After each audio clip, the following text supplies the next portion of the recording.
Good morning, everybody. It is a Wednesday. Yay! So, I've got just a couple things for you today. I've got just a little presentation on significant earthquakes, and I know people are. So, today you should be finishing up that assignment where you had either one volcano of historical significance or one earthquake of historical significance that you chose to talk about. I've gotten a lot of good ones in on that, so thank you. And so get that done today. And then let's talk earthquakes real quick. And then I've got just one question assignment for people, which I'll talk about after that. So here we go. Let's talk earthquakes real quick. Once again, here we are with the Hillbilly screen recording. That's just my iPad pointed at the screen of the laptop. So we're just going to talk about a few significant earthquakes in history. So if somebody would grab the lights, please. Thank you. All right, here we go. First of all, going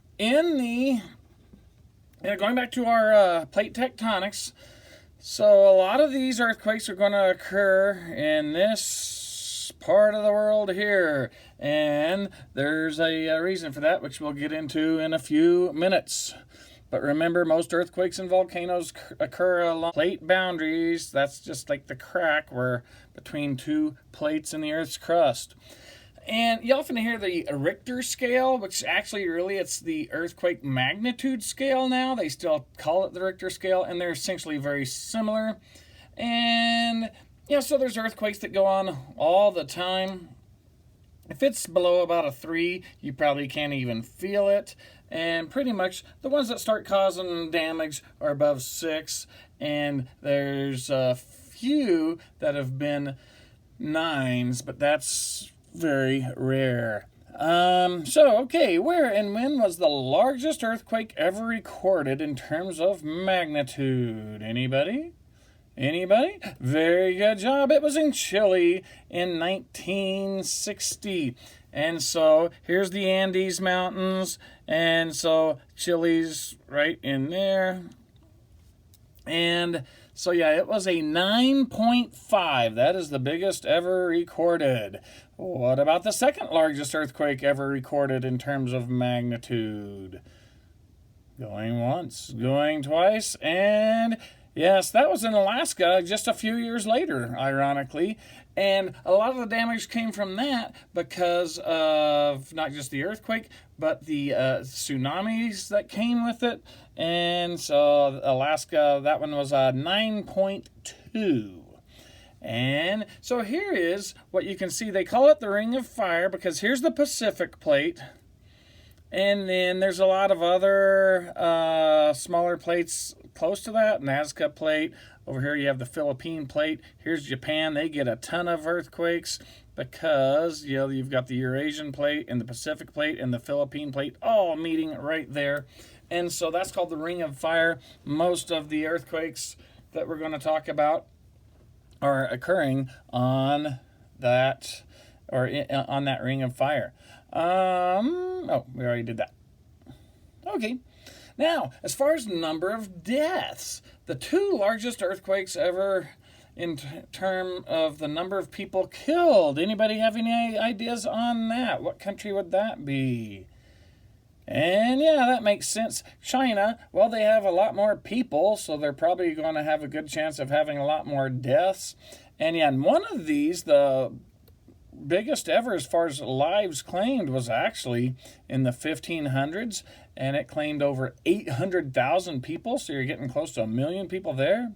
And then also in 1976, they had one that was around 250,000 lives. So China has the top two as far as number of deaths.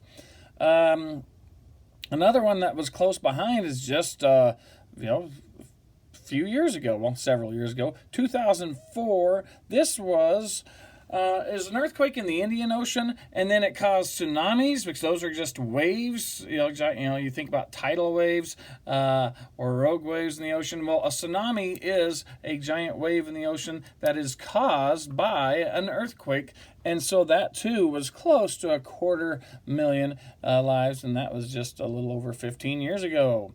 And once again, so that was kind of over in here, but we're along that Ring of Fire. Then here's another significant one some of you might remember. This has been in your lifetime. This was in Japan, and Japan has a ton of earthquakes, and technologically they have a lot of things in place to help prevent damage from earthquakes because they have some tremendous ones. But in this case, it wasn't the earthquake; it was the following tsunami. So they have a nuclear reactor in Fukushima. And so when it started detecting the earthquakes, they have systems in place to automatically start shutting things down. But those nuclear reactors are still generating a ton of heat. Well, so it automatically started their diesel generators. But then 50 minutes later, after that, so these diesel generators were kicked on for backup power because the earthquake knocked out the regular power. Well, here came the tsunami, and they had a wall built for such a case, but the tsunami was bigger than the wall, and so then it flooded where the diesel generators are, and so 4 of their 6 reactors then had explosions and had meltdowns, and so that was Fukushima, Japan, 2011. All right, that's just a few significant earthquakes in history, and so thank you for listening, and we'll talk about volcanoes next time. Okay, so if you're not done with the major volcano or earthquake assignment, get that to me today, and then I've got one more thing for everybody. Last week I sent out a feedback thing, and a lot of people did it together through like FaceTime, or some people emailed back and forth, or some people just did it on their own, so that's great. So today I've got a question, and if you want to talk amongst other people, great, because I think that's kind of a good thing to stay connected. So here's the question. When we got into this, we knew a lot of things would change as far as with the online schooling and having to stay at home. And so a lot of things that have happened I kind of expected and prepared for. But then some of you might have had some unintended or unseen consequences coming up, things you didn't expect.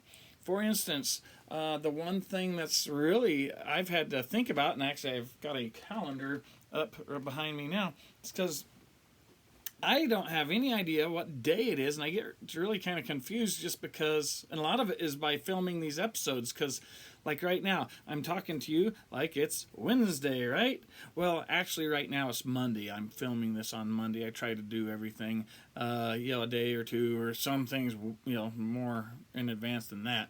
And so, like I remember last week, I was doing a bunch of stuff for Friday, but it was only Wednesday, and so here I'm talking to you like, yeah, it's Friday, and I'm playing the Friday song, and then it's like, oh my gosh, it's just, so then I kind of get in that mode, so yay, it's the weekend tomorrow, and it's like, oh no, it's not, it's only still the middle of the week in real time, whereas on online filming time, I'm usually a couple of days ahead, so that's kind of been weird.